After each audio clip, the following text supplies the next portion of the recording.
Since the very beginning, like we had the leg nerve that was constantly being irritated. And then slowly through those 3 months, I have not had the knee symptom or like the nerve pain, whatever, down the leg for at least 2 to 3 weeks now, which is really nice. So just having that, like not being a bothersome, has been really helpful.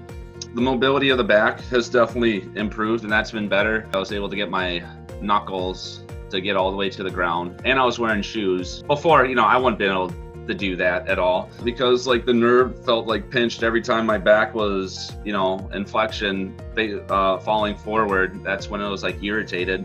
I would feel it more, and then as the months have progressed, it has slowly died down where like, I can sit down for longer periods of time and then I can get up and I still feel relatively fine. If I have to sit down and I have to work on stuff, it's not as burdensome. Working out and doing like abs, because there's some types of abs that I just couldn't do because if I was to flex my back in a certain way, it was gonna trigger the glute pain. And I was like, okay, well, we can't do this.